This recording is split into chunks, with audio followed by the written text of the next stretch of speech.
व्यक्ति पड़ा है बिस्तर पे पड़ा हो, उससे हम कहते हैं जाओ उठ आओ, थोड़ा टहलाओ, टहल के आ जाओ, ठीक है, घूम के आ जाओ, लेकिन वो कहता है मैं नहीं जाऊंगा, बस मैं। अगर जो वहीं पे उस बीमार आदमी को कोई फोन करके बता दे कि भैया तुम जाओ, तुम्हारे खेत के पास 3 लाख।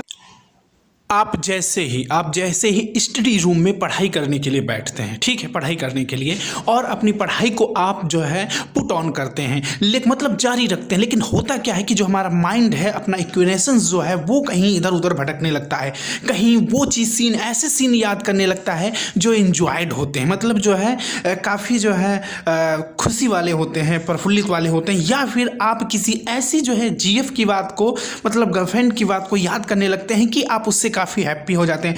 कहने का मतलब है जब आप स्टडी रूम में अपने आप को कंट्रोल करके पढ़ाई करने के लिए सोचते हैं तो आपका मन इधर से उधर भटकता रहता है। किताबें तो खुली रहती हैं और चालू काम पुट ऑन रहता है, लेकिन मन इधर उधर भटकता रहता है, जल्दी से कंट्रोल हो ही नहीं पाता मन के ऊपर कि हम सही कह रहे हैं, नहीं हो पाता है। तो उसके सिर्फ 2 मेथड हैं, 2 तरीके ऐसे हैं कि आप अपने मन को बिल्कुल स्ट्रॉन्ग पकड़ के रख सकते हैं, आप कहीं भी अपने मन को जाने नहीं देंगे। सिर्फ ये 2 सीक्रेट तरीके अगर जो आपने अपना लिए तो आप अपने मन को एक्यूरेट अपनी जगह पे रोक सकते हैं, और आप इस दिमाग का, इस माइंड का, ये जो अपना माइंड है इसका पूरा प्रयोग करके आप अपने उद्देश्य को, अपने टारगेट्स को, आप अपने मिशंस को रोक सकते हैं, मतलब अचीव कर सकते हैं, ठीक, अचीव कर सकते हैं, रिसीव कर सकते हैं, प्राप्त कर सकते हैं। सिर्फ 2 सीक्रेट। पहला सीक्रेट ये है कि देखिए, आप या तो उस सीन्स को, आप उस लम्हों को याद करिए कि जब आप अपनी सक्सेस को प्राप्त कर लेंगे तो आप कितना इंजॉयड होंगे अपने उद्देश्य को पाके, अपने टारगेट को अचीव करके।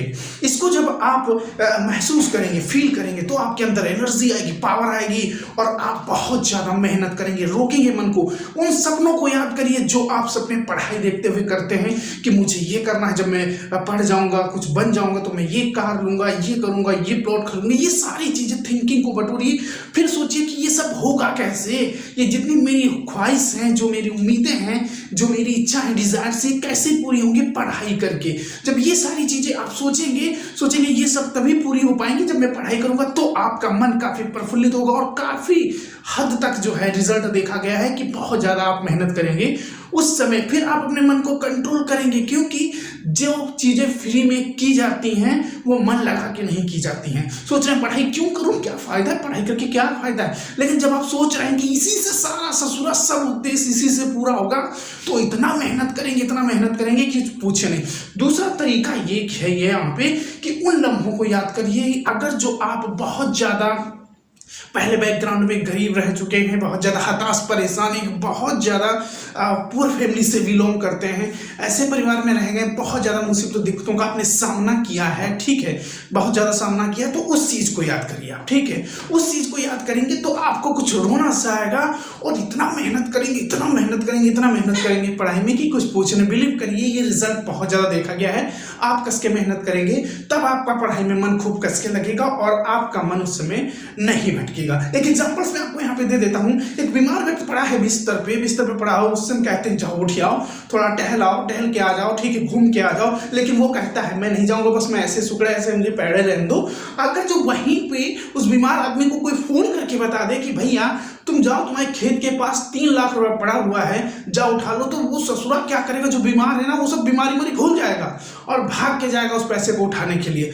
तो कोई रीजन होगा तब, ठीक है। तो आपका रीजन ये है कि आप अपनी सभी ख्वाहिशों को, डिजायर्स को पूरा करेंगे इस उद्देश्य के द्वारा जो आप पढ़ाई कर रहे हैं, इस वर्क के द्वारा, तो आपका पढ़ाई करने में मन लगेगा। कैसा रहा ये मेरा मोटिवेशन स्पीच, आप बताइए। अगर ये स्पीच हमारा सही लगा हो तो आप वीडियो को पहले से लाइक कर दीजिए, कमेंट कर दीजिए। चैनल पर अगर जो आप नए हैं तो हमारे ये जो चैनल है हमारा, इसको सब्सक्राइब कर लीजिए, और अगर जो आप हमको फेसबुक प्रोफाइल पे देख रहे हैं तो इस प्रोफाइल को आप लाइक कर दीजिए और फॉलो कर दीजिए, और हमसे जुड़ जाइए। मैं नमस्कार करता हूं अपनी समस्त ऑडियंस को, और मैं नमस्कार करता हूं अपने आदरणीय पूजनीय माता और पिता को, और मैं नमस्कार करता हूं अपने आदरणीय पूजनीय बहुत ज़्यादा ग्रेटफुल पर्सन भैया और भाभी को। खैर साथियों, आज के इस इंग्लिश लेक्चर में वीडियो बहुत ज़्यादा लंबी हो जाती है, ये थोड़ा मोटिवेशन वाली वीडियो थी इसलिए, बाकी इसमें टाइम नहीं लगेगा। आज की इस वीडियो में, आज की इस इंग्लिश लेक्चर में, ठीक है, इंग्लिश लेक्चर में हम लोग जो बात करेंगे वो बात करेंगे किसके लिए बात करेंगे, देखिए समझना है पे बात की। हम लोग बात करेंगे इसमें HQ+ टी के बारे में, एच क्यू। पहले आपने एच क्यू के बारे में पढ़ा होगा, ठीक है, पढ़ा होगा। तो हम लोग एच क्यू और प्लस जो है टी के बारे में बात करेंगे। आप समझते हैं ये एच क्यू प्लस टी है क्या, तो बात को समझना।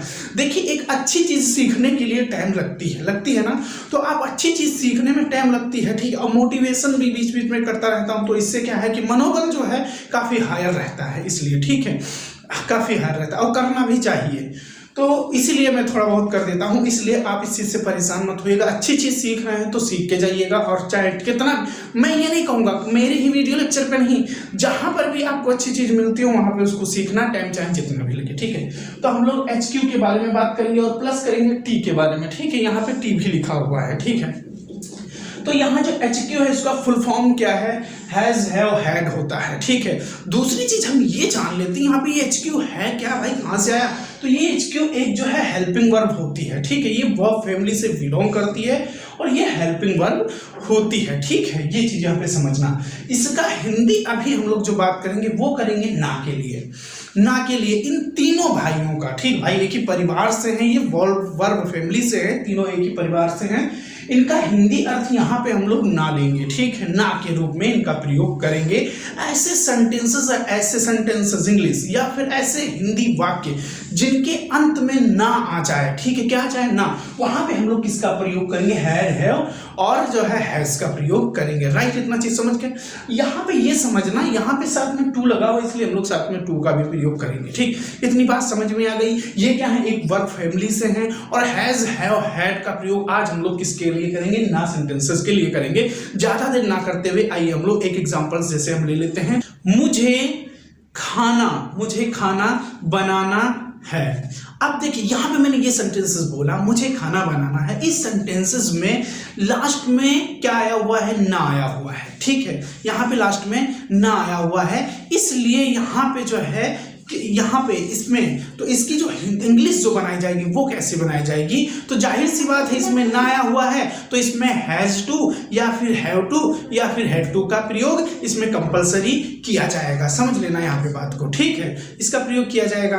अब यहाँ पे एक चीज आप ये बताइए, इसमें ये सेंटेंस बनेगा आई, ठीक है, आई कुक द फूड। तो ये जो ब्लैंक जगह छूटी हुई है, ब्लैंक जगह मैंने छोड़ी है, इसमें क्या भरा जाएगा, इसमें हैज टू भरा जाएगा कि हैव टू की हैड टू भरा जाएगा, क्या भरा जाएगा, तो इसमें क्या भरा जाएगा ये समझ लीजिए। आई के साथ में हमेशा हैव टू का प्रयोग किया जाता है, तो ये बन जाएगा I have to cook the food, मुझे खाना बनाना है। अब सबसे पहले कुछ स्टूडेंट्स, कुछ हमारे साथी ऐसे होंगे जो सब्जेक्ट नहीं जानते हैं, मतलब सिंगुलर नंबर क्या होता है, प्लूरल क्या होता है वो नहीं जानते। तो आइए शॉर्ट में हम फटाक से बता देते हैं। जो सिंगुलर नंबर होते हैं, सिंगुलर नंबर वो होते हैं ही, सी, इट एंड एनी नेम। ये सारे सिंगुलर नंबर होते हैं और इन सब के लिए किसका प्रयोग किया जाता है, हैज टू का प्रयोग किया जाता है, राइट, ठीक है। ये चीज यहाँ पे आप अच्छी तरीके से समझ पाए, ठीक है। सिंगुलर नंबर के लिए हैज टू का प्रयोग किया जाता है। अब हम लोग ये जान लेते हैं कि प्लूरल नंबर के लिए, प्लूरल नंबर क्या है, प्लूरल नंबर के लिए किसका प्रयोग किया जाता है।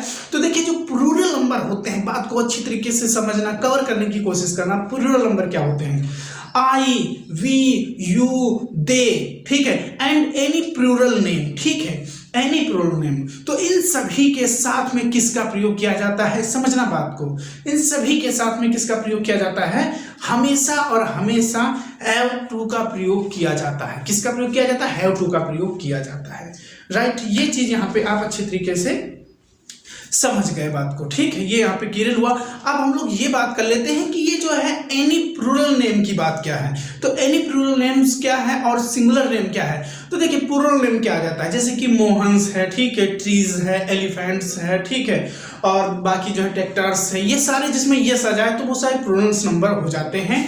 सिंगुलर्स नंबर क्या होते हैं, जैसे मोहन हुआ, सोहन हुआ, गीता हुआ, रीता हुआ, ठीक है, सिंपल, शिवानी, ये सारी चीजें क्या हैं, सिंगुलर आ जाती हैं, ठीक है। तो आई होप आप ये समझ चुके होंगे कि सिंगुलर नंबर क्या होते हैं और प्लूरल नंबर क्या होते हैं। ये यहाँ पे चीज आप अच्छे तरीके से कवर कर पाए होंगे और किसका प्रयोग किया जाता है ये भी आप समझ पाए। सिंगुलर जो होता है उसके लिए हैज टू, प्लूरल जो होता है उसके लिए किसका प्रयोग किया जाता है, हैव टू। और यहाँ पे जो हैड भैया जो मुंह लटकाए हुए खड़ा हुआ है इसका प्रयोग किसके लिए किया जाता है ये भी तो हम लोग जान लेते हैं।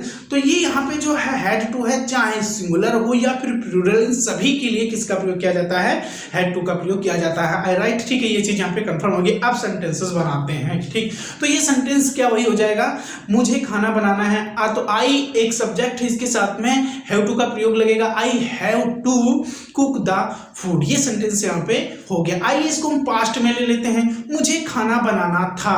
तो यहाँ पे था आ गया, तो इसके साथ में क्या है भैया, इसके साथ में किसका प्रयोग होगा, हैड टू का प्रयोग होगा, हैड टू का, ठीक है। तो I had to cook the food, मुझे खाना बनाना था, ये हम पास्ट में चले गए, ठीक है। अब हम क्या है अगला एग्जांपल से ले लेते हैं, सिंपल को खाना बनाना है, ठीक है। इस सेंटेंस में देखिए लास्ट में ना आया, ठीक है, लास्ट में क्या आया, ना आया हुआ है, ठीक है। अब इसमें सिंपल, अब ये सिंपल एक सब्जेक्ट जो है, सिंपल ये सिंगुलर है या प्लूरल है, तो सिंपल एक जो है सिंगुलर नंबर है, ठीक है। ये सब्जेक्ट सिंगुलर है तो ये हो जाएगा Simple has to cook the food, Simple को खाना बनाना है, ठीक है। अब वहीं ये हम कहते हैं कि सिंपल को खाना बनाना था, तो ये हो जाएगा Simple had to cook the food. अब ये चीज आप कह रहे होंगे कि सिंपल के साथ में हैड टू का प्रयोग क्यों किया गया, तो मैंने भी बताया था कि जो हैड टू होता है वो सिंगुलर हो चाहे प्लूरल हो, सभी के लिए हैड टू का प्रयोग किया जाता है, राइट। ये हो गया। अब यहाँ पे हम ले लेते हैं, शिवानी को किताबें पढ़ना है, शिवानी को किताबें पढ़ना है। अब यहाँ पे शिवानी है, शिवानी पढ़ना है, ठीक है। तो ये हो जाएगा शिवानी हैज टू, ठीक है, रीड द बुक्स, किताबें पढ़ना है, Shivani has to read the books, Shivani को किताबें पढ़ना है। यही सेंटेंस को हम ये कह देते हैं, शिवानी को किताबें पढ़ना था, तो ये हो जाएगा Shivani had to read the books, ये सेंटेंस यहाँ पे हो गया, ठीक है।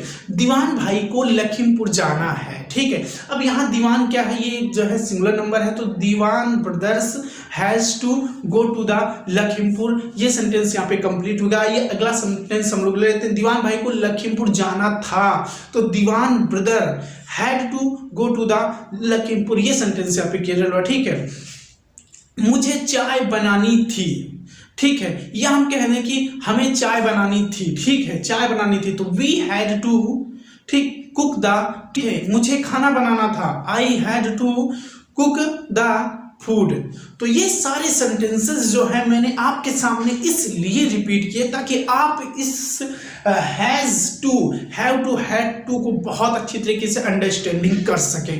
मैंने अभी क्या कहा कि इन तीनों की जो हिंदी यहाँ पे हम लोग ना का ना ले करके जिन हिंदी वाक्यों के अंत में ना आ जाए या जिन सेंटेंसों के अंत में ना आ जाए उनकी हिंदी को फिलअप करने के लिए has to, have to, had to का प्रयोग करते हैं, ठीक है।